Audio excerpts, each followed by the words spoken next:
So ఇది చాలా important. Me according to your time, me shift ఎప్పుడు ఉందో దానికి 1 hour తర్వాత చెప్పా కదా ఎగ్జాంపుల్ తోటి 8:30కి మీ షిఫ్ట్ ఉందనుకోండి అడ్మిట్ కార్డ్ పైన.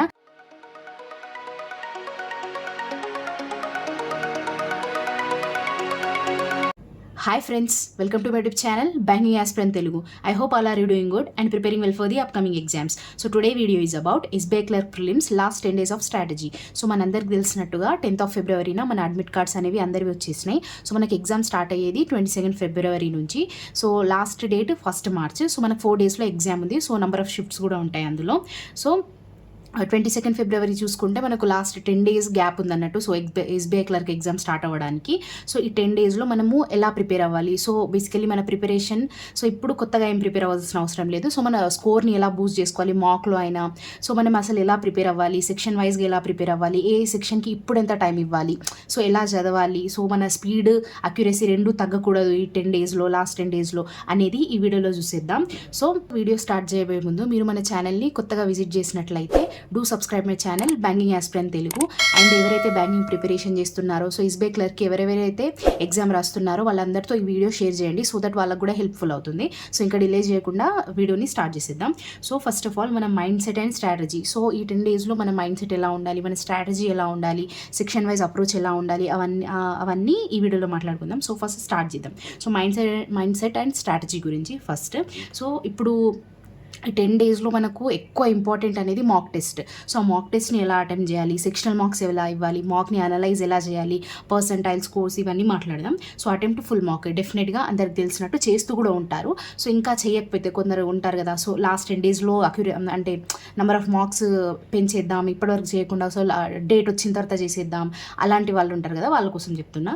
సో ఇప్పుడు మీకు అడ్మిట్ కార్డ్ వచ్చేసింది కాబట్టి మీ షిఫ్ట్ తెలుస్తుంది, మీకు టైం తెలుస్తుంది. సో మీ షిఫ్ట్ టైమింగ్ సపోజ్ 9:30, 8:30 ఇలా ఉందనుకోండి. 8:30 ఉంటే మీ ఎగ్జామ్ స్టార్ట్ అయ్యేది 9:30కి. సో ఎప్పుడున్నా దాని 1 hour తర్వాత మీకు ఎగ్జామ్ అనేది స్టార్ట్ అవబోతుంది.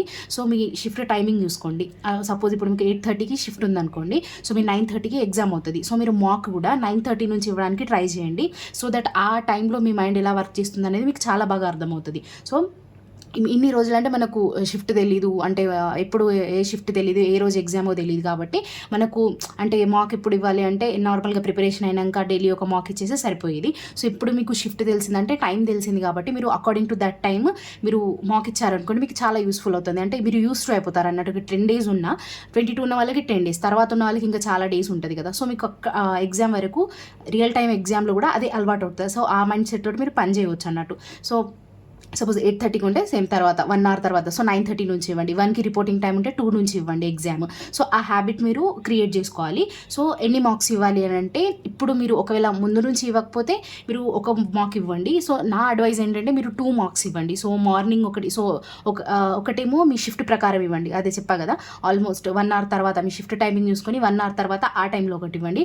ఒకటి నార్మల్గా మీరు ఫ్రీ ఉన్నప్పుడు, అంటే ఇప్పుడు ఫ్రీ అంటే అలా ఉండదు కానీ సో మీకు ఇవ్వాలనిపిస్తుంది కదా. సో ఒకటైతే same shift according to your shift ఆ టైం ప్రకారం ఇవ్వండి.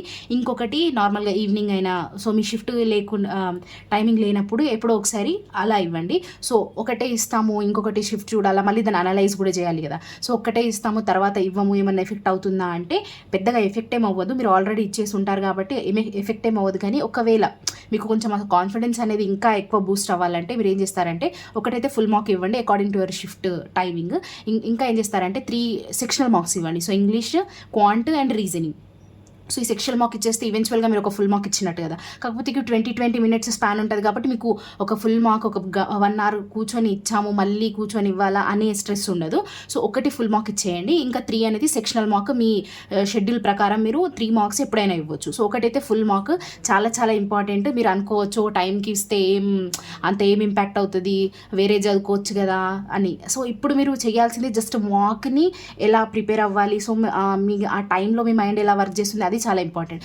మనం చాలామంది చాలా నేర్చుకొని వెళ్తాం, కానీ అక్కడ ఎగ్జామ్లో ఆ టైంలో మన మైండ్ ఎలా పనిచేస్తుందో దానివల్లనే మనకు మార్క్స్ వస్తాయి, మనం క్వాలిఫై కూడా అంతే అవుతాం. సో అందుకే చాలా ఇంపార్టెంట్. మీరు మాక్ ఇచ్చేటప్పుడు డెఫినెట్గా మీ షిఫ్ట్ ఎప్పుడు ఉందో దాని తర్వాత 1 hour చూసుకొని అప్పుడు మాక్ ఇవ్వండి. సో మాక్లో మీరు ఏం చేస్తారంటే పర్సంటైల్ చూడండి చెప్పినట్టు మార్క్స్ మాక్కి వ్యారీ అవుతాయి మార్క్స్ అనేవి. సో మీకు ఇప్పుడు 50, 60 కొన్ని అంటున్నారు 50 to 70 మధ్యలో వస్తున్నాయి, 50 to 60 మధ్యలో వస్తున్నాయని. సో మీరు ఏ మాక్ తీసుకున్నా, ఏ లెవెల్ ఆఫ్ మాక్ తీసుకున్నా 50 అనేవి నాట్ యాక్సెప్టబుల్ అన్నట్టు. సో 50 మరీ 50 అంటే last year Telangana cut off తక్కువ వెళ్ళింది ఇలా అనుకోవచ్చు, కానీ 50 మీరు మార్క్స్లో చేస్తున్నారంటే కొంచెం రియల్ టైం ఎగ్జామ్లో ఈజీ ఉంటుంది, డౌట్ ఏం లేదు మార్క్స్ కన్నా. కాకపోతే ఆ ఎగ్జామ్ ఎన్వైరన్మెంట్లో మీకు డెఫినెట్గా కొంచెం స్ట్రెస్, ప్రెషర్ అనేది ఉంటుంది.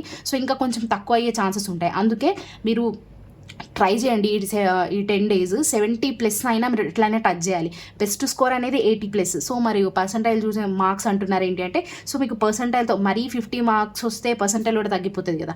మార్క్స్ అనేవి మీరు ఇలా చెక్ చేసుకోవచ్చు, 70+ ఇలా. పర్సంటైల్ అనేది 80+, 90 మేబీ ఎక్స్ట్రాడినరీగా మీరు ఎట్లా అసలు డౌట్ లేకుండా ప్రిలిమ్స్ క్వాలిఫై అవుతారు అంటే 90+ వస్తే మీరు డౌట్ లేకుండా ఎస్బీఐ క్లర్క్ ప్రిలిమ్స్ అనేది క్వాలిఫై అయిపోతారు. సో 80 to 90 మధ్యలో ఉన్న మీరు డెఫినెట్గా బాగా పర్ఫామ్ చేస్తారు. సో అది పర్సంటైల్ 80 to 90 చూసుకోండి. స్కోర్ మీరు 70+. సో మీరు డైలీ ఇప్పటి నుంచి ఆల్మోస్ట్ చేస్తున్నారు, 1 month నుంచి మార్క్స్ ఇస్తున్నారు కాబట్టి మీకు డెఫినెట్గా రెగ్యులర్గా ప్రాక్టీస్ చేసిన వాళ్ళకైతే డెఫినెట్గా 70+ వస్తూ ఉంటాయి. సో అయినా రావట్లేదు అంటే మార్క్స్ మీద, అంటే మార్క్స్ ఉంటాయి కదా, వాటి ఎగ్జామ్ లెవెల్కి మాక్ లెవెల్కి, అంటే యాప్స్లో ఉన్న మాక్ లెవెల్కి చాలా డిఫరెన్స్ ఉంటుంది.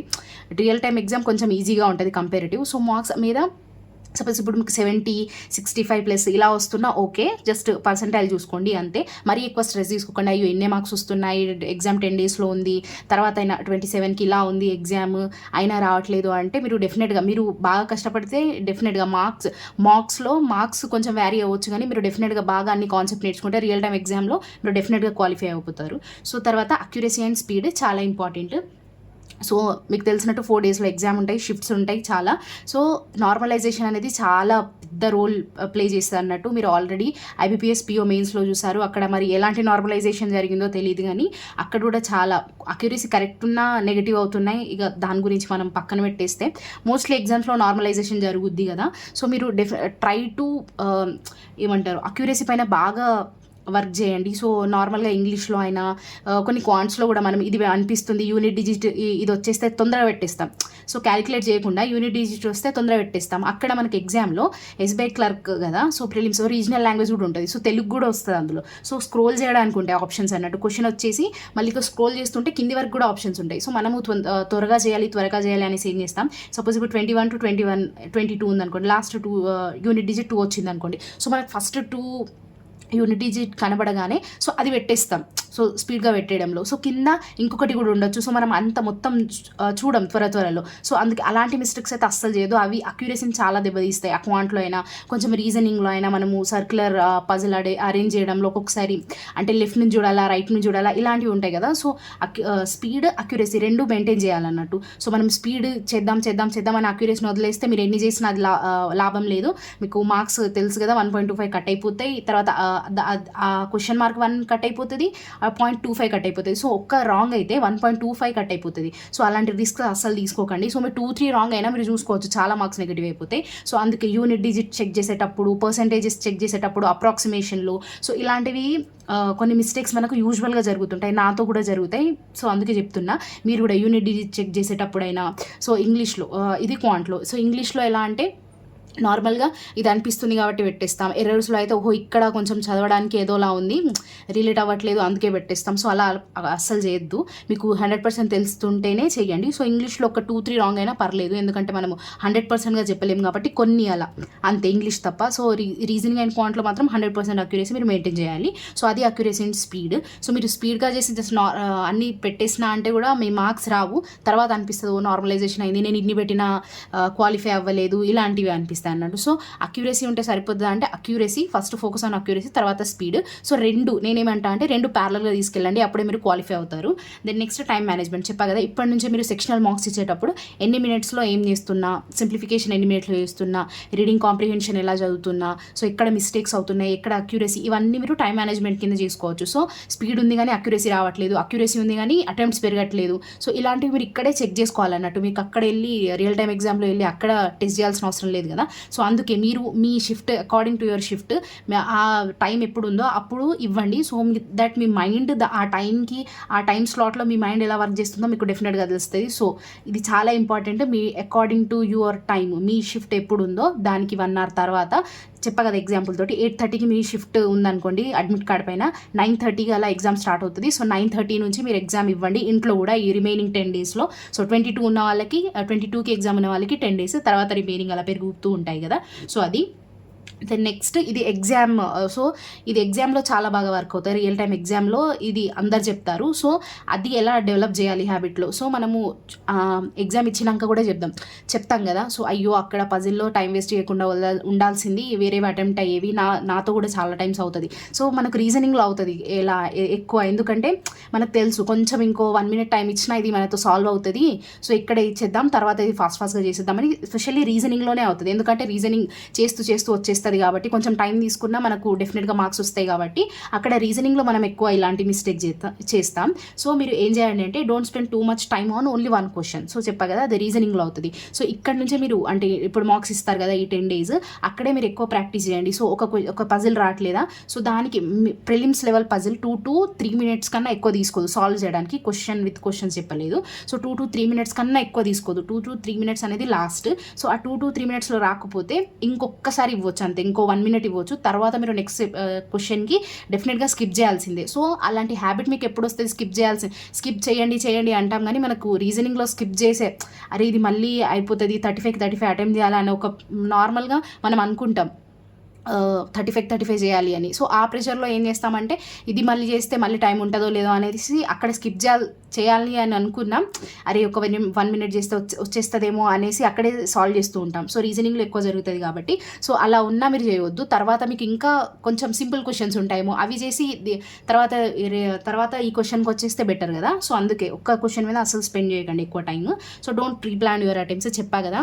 సో మనము ఇప్పుడు అందరూ అంటుంటారు 70 to 80 రావాలి. ఇప్పుడు నేను కూడా స్టార్టింగ్లో చెప్పా కదా మీకు 70 to 80 రావాలి, 70+ వస్తే మీరు ఎగ్జామ్కి రెడీ అయినట్టు. సో అది నార్మల్గా జనరల్గా కట్ ఆఫ్ వెళ్ళే దాన్ని బట్టి గురించి చెప్తారు. కానీ మీరు ఎగ్జామ్కి ముందు సో ఇన్ని అటెంప్ట్ చేస్తేనే క్వాలిఫై అయిపోతాము అలా అస్సలు చేయదు. ఎందుకంటే కట్ ఆఫ్ ఎవరు ప్రిడిక్ట్ చేయలేరు. లాస్ట్ ఇయర్ మీరు తెలంగాణ చూసుకుంటే 48 something ఏదో వెళ్ళింది. సో అందుకే మీరు అసలు కట్ ఆఫ్ని ఎప్పుడు ప్రిడిక్ట్ చేయలేరు. ఇన్ని అటెంప్ట్ చేస్తేనే నేను ఇన్ అవుతా లేకపోతే అవుట్ అయిపోతా ఇలాంటివి అసలు చేయొద్దు. ఇప్పటి నుంచి మీరు ఏం చేస్తారంటే పర్సెంటైల్ అక్యూరసీ స్పీడ్ దీని మీద కాన్సన్ట్రేట్ చేయండి. మార్క్స్ మీరు మేబీ ఇట్లా మీరు ఆల్రెడీ స్పీడ్ అండ్ అక్యురసీ చేస్తే మీ మార్క్స్ మంచిగా వస్తాయి. సో అందుకే చెప్తున్నా ఇప్పటి నుంచే మీరు నేను ఎగ్జామ్లో 80+ ఎట్లయినా అటెంప్ట్ చేస్తా, 90+ చేస్తా, వాళ్ళు ఇంత చేశారంట నేను కూడా ఇలా చేయాలి. సో లాస్ట్ ఇయర్లో చెప్తుంటారు కదా. సో నేను ఎస్బీఐ క్లర్క్ ప్రిలిమ్స్లో ఇన్ని అటెంప్ట్ చేసా నాది ఈజీగా వెళ్ళిపోయింది. సో మీరు ఒక టార్గెట్ ఉంచుకుంటా, ఓహో ఇన్ని చేస్తే నేను కూడా అయిపోతా అని. సో ఆ టార్గెట్ మీరు ముందే ప్రెషర్ చేసుకుంటున్నారు అన్నట్టు ఇక్కడే ఇంటి దగ్గరే. సో ఎగ్జామ్ అప్పుడు ఇంకా ఆ ప్రెషర్తో మీరు వచ్చిన దాన్ని కూడా స్కిప్ చేసే ఆ టెన్షన్ ఆ సిచ్యువేషన్ క్రియేట్ అవుతుంది అన్నట్టు. సో అందుకే ప్లాన్గా అటెంప్ట్స్ అనేవి ఏది చేయొద్దు. సో ఇవి కొన్ని మీరు గుర్తుంచుకోవాల్సినవి మీరు ప్రిపేర్ అయ్యేటప్పుడు మీ మార్క్స్ ఇచ్చేటప్పుడు. దెన్ నెక్స్ట్ మనము సెక్షన్ వైజ్ అప్రోచ్ గురించి వెళ్ళిపోదాం. సో ఈ 10 days మీరు ప్రిపరేషన్ ఎలా చేస్తారు. So focus on reading. So first ఏం చేస్తారంటే ఫస్ట్ ఇంగ్లీష్ సెక్షన్ తీసుకుంటే ఫస్ట్ మనకి ఇంగ్లీష్లో ఇంపార్టెంట్ మీకు చాలాసార్లు చెప్పాను నేను రీడింగ్. మీకు రీడింగ్ చేసుకుంటే మీకు ఆల్మోస్ట్ 70% ఆఫ్ పేపర్ మీది అక్కడే స్ట్రాంగ్ అయిపోయినట్టు. Then next practice error spotting. So మనకు తెలుసు ఎర్రర్స్ ఎంత ప్రాక్టీస్ చేసినా అక్కడ వెళ్ళినాక కొత్తగా అనిపిస్తాయి. సో అందుకే మీరు రివైజ్ చేసినవి కొన్ని ఎర్రర్స్లో కొన్ని రూల్స్ ఉంటాయి కదా. సో అదే తర్వాత రివైజ్ గ్రామర్ రూల్స్. సో అక్కడ ఏమైనా రూల్స్ ఆల్రెడీ రూల్స్ ఉంటాయి కదా అవి మీరు రివైజ్ చేయండి. Read editorial. సో ఇక్కడ మీరు చూసుకుంటే ఇక్కడ గ్రామర్ రూల్స్ అయినా రివైజ్ అని ఉంది, ఇక్కడ strong topics revise. So revise ఎందుకు అంటున్నా అంటే ఈ 10 daysలో మీరు ఏది కొత్తగా చదవకండి. సో ఆల్రెడీ అర్థమెటిక్ టాపిక్స్ అయినా లేకపోతే వేరే ఏదైనా ఒక క్వశ్చన్ని వేరే విధాలుగా సాల్వ్ చేయొచ్చు కదా. సో ఇన్ని డేస్ మీరు ఒక టెక్నిక్ యూజ్ చేసి మీరు ఇప్పుడే 10 daysలో ఇంకా ఫాస్ట్గా చేసేద్దామని కొత్త టెక్నిక్ యూజ్ చేశారనుకోండి, మీకు అక్కడ ఎగ్జామ్ టైంలో ఏది పిక్ చేయాలి, ఏ మెథడ్ని పిక్ చేయాలి, దీంతో వేస్తే తొందరగా వస్తుందా, దీంతో చేస్తే లేట్ వస్తుందా, అలాంటివి మీరు ఆలోచించడానికి ఒక 1 minute టైం పడుతుంది. ఇవి మనం చెప్తుంటే ఇలా చేస్తాంలే అని అనిపిస్తుంది ఇప్పుడు, కానీ డెఫినెట్గా అక్కడ టైం పడుతుంది. సో అందుకే మీరు ఇన్ని డేస్ ఏ మెథడ్ని అయితే ఫాలో అయ్యారో మీరు మార్క్స్లో కూడా అదే మెథడ్ని అప్లై చేయండి. అండ్ కొత్తవి అంటే కొత్త టెక్నిక్స్ అయినా కొత్తవి ఏదైనా అర్థమెటిక్లో సపోజ్ ఇప్పుడు మెన్సురేషన్ మీరు వదిలేశారు, ఈ 10 daysలో మెన్సురేషన్ నేర్చుకున్న అక్కడ ప్రాబ్లమ్స్ మీరు సాల్వ్ చేయలేరు. సో అందుకే అంటే ఇంకా ఏమంటారు ఎక్కువ కన్ఫ్యూజన్ క్రియేట్ అవుతుంది అన్నట్టు. సో మీరు ఆల్రెడీ ఏవైతే స్ట్రాంగ్ టాపిక్స్ ఉన్నాయో మీరు అవే చేయండి, కొత్తగా ఏం చదవండి, జస్ట్ రివైజ్ అంటే పాతవి ఉన్నవన్నీ రివైజ్ చేయండి అంతే చాలు. ఇప్పుడు కొత్తగా కూర్చొని ఏదో కాన్సెప్ట్ నేర్చుకుంటున్నాం, ఇలా చేస్తే ఇలా అవుతుంది, ఇంకా తొందరగా అవుతుంది, అలాంటివన్నీ వదిలేయండి. మీరు నార్మల్గా పాతగా అంటే ముందు నుంచి ఏం టెక్నిక్స్ యూజ్ చేశారో సాల్వ్ చేయడానికి అవే చేయండి, కొత్తగా ఏం చేయాల్సిన అవసరం లేదు. సో ఇంగ్లీష్లో అయితే అది ఎడిటోరియల్ వాచ్ చేయండి. సో ఇక్కడ వొకాబులరీ రాయలేదంటే మీరు నార్మల్గా ఎడిటోరియల్ చూసేటప్పుడు అందులో వర్డ్స్ వస్తాయి కదా, సో అవి డైలీ యూజ్ చేస్తే సరిపోద్ది. మళ్ళీ ఇప్పుడు కొత్తగా వొకాబులరీ నేర్చుకోవాల్సిన అవసరం లేదు. నెక్స్ట్ క్వాంట్లో డైలీ ప్రాక్టీస్ చేయాల్సినవి మీకు మెయిన్స్ ఉన్నా ప్రిలిమ్స్ ఉన్నా ఇవైతే చేయాలి. Practice simplification, missing number series, wrong number series, quadratic equation. ఇక్కడ ఒక డిఐని కలిపేస్తే మీకు ఇక్కడ నుంచి మీకు 25 మార్క్స్ అలా వస్తాయి. సో చాలా పెద్ద పోర్షన్ కవర్ అయిపోతుంది కాబట్టి మీరు డైలీ చేయాల్సిందే. Simplification, missing number series. So ఇక్కడ సింప్లిఫికేషన్, మిస్సింగ్ నెంబర్ సిరీస్, మిస్సింగ్లో రాంగ్ నెంబర్లో ఏదైనా ఒకటే వస్తుంది, తర్వాత క్వాడ్రాటిక్ ఈక్వేషన్, తర్వాత డిఐ, ఇవన్నీ కలిపేస్తే మీకు 25. మిగిలిన అర్థమెటిక్ ఏమో 10 మార్క్స్. సో ఇది స్టాండర్డ్ పేపర్. సో అర్థమెటిక్లో 10 క్వశ్చన్స్ వస్తాయి స్టాండర్డ్గా అయితే. సో ఒకవేళ మోడరేట్ చేశాడు అనుకోండి, సో ఇక్కడ కొన్ని సింప్లిఫికేషన్ 10 ఇచ్చేసి ఇక్కడ ఏం చేస్తాడంటే అర్థమెటిక్లో 15 క్వశ్చన్స్ ఇచ్చేస్తాడు. సో అలా కాకుండా ఇంకొక మోడల్ పేపర్ ఎలా వస్తుందంటే ఇప్పుడు సింప్లిఫికేషన్లో 10 ఇచ్చేసి అర్థమెటిక్ 5 ఇచ్చేసి అర్థమెటిక్ 10 ఇచ్చేసి డిఐ కూడా 5 ఇచ్చేసి ఇంకో 5 ఉంటాయి కదా మార్క్స్, అవి కేస్లెట్లో ఇచ్చేస్తాడు అన్నట్టు, ఇంకొంచెం మోడరేట్ టు డిఫికల్ట్ చేయడానికి పేపర్. సో స్టాండర్డ్ పేపర్ అయితే అర్థమెటిక్ 10 క్వశ్చన్స్ వస్తాయి. ఇక్కడ మోడరేట్ టు డిఫికల్ట్ చేయాలనుకుంటే అర్థమెటిక్ 15 క్వశ్చన్స్ అయినా చేయొచ్చు, లేకపోతే అర్థమెటిక్ని 10 ఉంచేసి ఒక 5 నెంబర్స్ది కేస్లెట్ వేయవచ్చు. సో ఇలా క్వాంట్ పేపర్ డిజైన్ అవుతుంది అన్నట్టు. సో ఇవి సో ఎలా చేసినా మీకు ఇక్కడ నుంచి 20 మార్క్స్ అయితే వస్తాయి జస్ట్ మిస్లీనియస్ పార్ట్ నుంచి. సో అవి వస్తున్నాయి కాబట్టి మీరు డెఫినెట్గా దానిపైన చాలా వర్క్ చేయాలి, డైలీ ప్రాక్టీస్ చేయాలి, ప్రాక్టీస్తోనే వస్తుంది. సో కొంచెం బెటర్ స్క్వేర్స్, రూట్స్, క్యూబ్స్ నేర్చుకుంటే మీరు ఫాస్ట్గా చేయవచ్చు అంతే. ఇందులో అంటే మీరు ఎలా ప్రాక్టీస్ చేస్తున్నారో అందులోనే కొంచెం ఎక్కువ స్పీడ్గా చేయడానికి, అక్యురసీ పైన చేయడానికి ట్రై చేయండి. సో సెక్షనల్ మార్క్స్ ఇస్తే మీకు ఇంకా ఈజీగా అర్థమైపోతుంది. దెన్ నెక్స్ట్ రీజనింగ్ వచ్చేస్తే సేమ్ ఇక్కడ మిస్లీనియస్ పార్ట్ ఎలా ఉందో ఇక్కడ కూడా అలానే సిలాగ్జమ్, ఇన్ఈక్వాలిటీస్, డిస్టెన్స్ అండ్ డైరెక్షన్స్, ఇవి డైలీ అంటే మినిట్లో అయిపోయే ప్రాబ్లమ్స్ కదా. సో ఫస్ట్ ఇవి చేసేయండి. తర్వాత practice puzzle, seating arrangement. So seating puzzles అవి కూడా వస్తాయి డెఫినెట్గా రీజనింగ్ అన్నప్పుడు. సో మీరు డైలీ ప్రాక్టీస్ చేయాలి. సో ఎంత ప్రాక్టీస్ చేస్తే మీకు అక్కడ ఇన్స్ట్రక్షన్స్ ఉంటాయి కదా, అవి చదవడానికి ఈజీ అవుతుంది. అక్కడ అర్థం తొందరగా డయాగ్రామ్ తీసేసి అరేంజ్ చేయవచ్చు కదా. సో అది ప్రాక్టీస్ చేయాలి అంతే. Then next blood relation can be tricky. So మనకు షిఫ్ట్లో బ్లడ్ రిలేషన్ అడుగుతాడు, మోస్ట్లీ 3 మార్క్స్వి బ్లడ్ రిలేషన్ వస్తాయి. సో అందులో ఒక్కొక్కసారి ఏమవుతుందంటే సెంటెన్స్ మనకు చదవడానికి అంటే స్టేట్మెంట్ ఇచ్చేస్తాడు కదా, అందులో చదవడానికి కొంచెం ట్రికీగా ఉంటుంది, ఏది ఫస్ట్ తీసుకోవాలా ఏది లాస్ట్ తీసుకోవాలని. సో ఇది మధ్యలో వచ్చింది అనుకోండి, సో మనం ఏం చేస్తాం, ఒక చిన్నదే అవి రావడం కూడా 2-3 లైన్స్ వస్తుంది. సో చిన్నదే కదా చేసేద్దామని మనం కూర్చుంటాం కదా, సో అవి అక్కడ 2-3 మినిట్స్ ఈజీగా తీసుకుంటాయి అన్నట్టు. ఇప్పుడు మనం చూసిన ప్యాటర్న్ చూసుకుంటే కొంచెం ట్రికీగా వస్తున్నాయి. సో నార్మల్గా ఫస్ట్ అటెంప్ట్ చేస్తే వచ్చేసింది అనుకోండి, అప్పుడు చేసేయండి. మళ్ళీ దాన్నే అరే ఉంది కదా చేసేద్దామని 2-3 మినిట్స్ 4 to 5 మినిట్స్ అలా ఇవ్వకండి బ్లడ్ రిలేషన్కి, తర్వాత ప్రాబ్లమ్స్ మిస్ అవుతాయి. ఆల్రెడీ ప్రీవియస్ ఎగ్జాంపుల్ అందరివి బ్లడ్ రిలేషన్ వల్ల అటెంప్ట్స్ తగ్గిపోయినాయి. అందుకే చెప్తున్నా blood relation can be tricky, అంటే ఉండొచ్చు ఉండకపోవచ్చు అన్నట్టు. సో నేను చెప్పాను కదా అని మొత్తానికి బ్లడ్ రిలేషన్ స్కిప్ చేసి వేరేవి అట్లా కాదు, ఫస్ట్ అటెంప్ట్ చేయండి ఒక్కటేసారి. సో ఫస్ట్ చదివి అటెంప్ట్ చేశాక వచ్చేస్తే నో ప్రాబ్లం పెట్టేసి వెళ్ళిపోయింది. కాకపోతే ఒక 2 times మీరు చేశారనుకోండి, రాలేదనుకోండి, డెఫినెట్లీ దాన్ని స్కిప్ చేసేసి వేరే క్వశ్చన్స్ చేయండి. సో 35లో 32 వచ్చినా చాలా గ్రేట్. అదే మీరు ఇది చేసుకుంటే దీనిపైనే ఉంటే 25-26 ఇలా పడిపోతాయి అటెంప్ట్స్. సో ఒక పజిల్ చేయకపోతే 5 మార్క్స్ పోతాయి కదా. సో అందుకే బ్లడ్ రిలేషన్ గురించి అలా సపరేట్గా చెప్తున్నా. చాలామందివి పడిపోయినాయి, నావి కూడా ఏదో ఎగ్జామ్లో అలానే అయింది. అందుకే చెప్తున్నా, పర్సనల్ ఎక్స్పీరియన్స్తో కూడా చెప్తున్నా. సో అందుకే బ్లడ్ రిలేషన్ కొంచెం ట్రికీగా ఉంటుంది కాబట్టి దాన్ని ఫస్ట్ చూడండి, అటెంప్ట్ చేయండి. రాకపోతే జస్ట్ ఒక్క సెకండ్ కూడా ఆలోచించకుండా స్కిప్ చేసేసి వేరే క్వశ్చన్స్ వెళ్ళండి. సో ఇది ఓవరాల్గా మన section wise attempt. So mind and strategy గురించి అటెంప్ట్ ఫుల్ మార్క్ ఎలా అటెంప్ట్ చేయాలి, అనలైజ్ ఎలా చేయాలి. సో అనలైజ్ చేసేటప్పుడు మీరు ఎక్కడ రాంగ్ చేశారో అది డెఫినెట్గా అనలైజ్ చేయాలి. సో దేనివల్ల చేసా, సో మళ్ళీ ఫస్ట్ రాంగ్ చేసినవి చేయండి, తర్వాత ఎక్కడ ఎక్కువ టైం తీసుకున్నా, సో ఆ టైం తీసుకునే దగ్గర మీరు చూడండి. సో ఎందుకు ఇలా చేస్తా, క్యాలిక్యులేషన్లో లేట్ అయిందా, లేకపోతే ఏదైనా కాన్సెప్చువల్గా ఉందా, సో అలా మీరు అనలైజ్ చేయవచ్చు. సో అక్యురసీ స్పీడ్ చెప్పా కదా, చాలా టైమ్స్ నార్మలైజేషన్ చాలా చాలా పెద్ద ఇంపాక్ట్ అవుతుంది అన్నట్టు. అందుకే అక్యురసీ మీరు 100% ఉంచుకోండి. తర్వాత ఏదైనా జరిగితే అది చూసుకోవచ్చు, కానీ మీరు మీ 100% ఇవ్వకుండా వేరే వాళ్ళని బ్లేమ్ చేస్తే తప్పు కదా. సో అందుకే మీ 100% అక్యురసీతో స్పీడ్తో ఇవ్వండి, డెఫినెట్గా మీరు ఎగ్జామ్ క్వాలిఫై అయిపోతారు. సో ఇది అండ్ ఇంకొకటి ఇంపార్టెంట్ విషయం ఏంటంటే ఏంటంటే మీరు అసలు కొత్తవి ఏం చదవకండి. సో మీకు కూడా అనిపిస్తుంది ఓహో ఈ టాపిక్ చదవాలి, ఎస్పెషల్లీ అర్థమెటిక్లో ఈ టాపిక్ కవర్ చేయలేదు, ఈ టాపిక్ కవర్ చేయలేదు, ఇది ఇప్పుడు చేసేద్దాం 10 days ఉంది కదా ఈజీగా నేర్చుకోవచ్చు అని. అక్కడ వెళ్ళిన తర్వాత మీకు క్వశ్చన్ సెలెక్ట్ చేయడంలో కొంచెం ఇది చేయాలా, ఓహో ఇది 10 days ముందే నేర్చుకున్నా కదా ఇది తొందరగా వచ్చేస్తుందేమో, ఇలాంటివి కొన్ని కన్ఫ్యూజన్ క్రియేట్ అవుతాయి. సో అందుకే మీ స్ట్రాంగ్ టాపిక్స్ని ఫస్ట్ అర్థమెటిక్ అయితే స్ట్రాంగ్ టాపిక్స్ని చాలా బాగా రివైజ్ చేయండి. సో దట్ మీకు అక్కడ ఎగ్జామ్లో 1 minute పట్టాల్సిన అర్థమెటిక్ ప్రాబ్లం మీకు 50 secondsలో 40 secondsలో అవ్వచ్చు. సో అందుకే కొత్తవి ఏం నేర్చుకోకండి, పాతవే రివైజ్ చేయండి అన్నట్టు. సో ఇది ఓవరాల్గా చూసుకుంటే అంత. సో మీ రిమైనింగ్ 10 daysలో చేయాల్సినవి మార్క్స్ ఇవ్వండి, అనలైజ్ చేయండి, స్పీడ్ అక్యురసీ దీనిపైన వర్క్ చేయండి. సో చాలా నేర్చుకున్నవన్నీ మెథడ్స్ అవన్నీ చేసుకోండి. సో ఇంకా ఏమైనా మిగిలి ఉంటే కొత్తగా ఏది చేయకండి, మీరు ఆల్రెడీ నేర్చుకునే. సో ఇక్కడ కొంచెం వీక్ అనిపిస్తుంది, ఇది ఇంకా చేసేద్దాం. సో ఆల్రెడీ చదివినవే, కానీ కొన్ని ఉంటాయి కదా ఒక 2-3 times చదివినా కొంచెం వీక్ అనిపిస్తుంది. సో అలాంటివి ఇంకా చదివేయండి. సో ఇది మొత్తం ఓవరాల్గా చూసుకుంటే ఎస్బీఐ క్లర్క్ ప్రిలిమ్స్ లాస్ట్ 10 daysలో ఇవి అయితే మీరు డెఫినెట్గా చేయాలి. సో ఇవి చేయాల్సినవే. ఇలా చేస్తే మీకు అసలు ఎస్బీఐ క్లర్క్ ప్రిలిమ్స్ చాలా ఈజీగా అనిపిస్తుంది, కేక్ వాక్ లాగా అనిపిస్తుంది. సో ఇది డెఫినెట్గా మీరు 10 days డెఫినెట్గా ట్రై చేయండి. సో నా ఎగ్జామ్ వచ్చేసి 27th షిఫ్ట్ గుర్తులేదు కానీ 1 PM reporting time. So 2 or 3 shift ఉండే. సో 27th February నా ఎగ్జామ్ ఉంది, 1 PM రిపోర్టింగ్ టైం. సో మీ ఎగ్జామ్ ఎప్పుడు ఉంది? సో 4 days ఉన్నాయి కదా. సో మీ ఎగ్జామ్ ఎప్పుడు ఉంది, మీ షిఫ్ట్ ఏంటి, మీరు ఎలా ప్రిపేర్ అవుతున్నారు, ఏ సెక్షన్లో కొంచెం వీక్ అనిపిస్తుంది అనేది మీరు డెఫినెట్గా కామెంట్ చేయండి. That's it for the video. ఈ వీడియో మీకు హెల్ప్ఫుల్గా అనిపించినట్లయితే మీరు డెఫినెట్గా లైక్ చేయండి. మీరు నాకు ఏమైనా సజెషన్స్ ఇవ్వాలనుకున్నా, మీకు ఏ టాపిక్ పైన వీడియో కావాలనుకున్నా, do let me know in the comment section and subscribe to my YouTube channel banking aspirant Telugu. I hope you love this video. See you in the next video. Bye bye.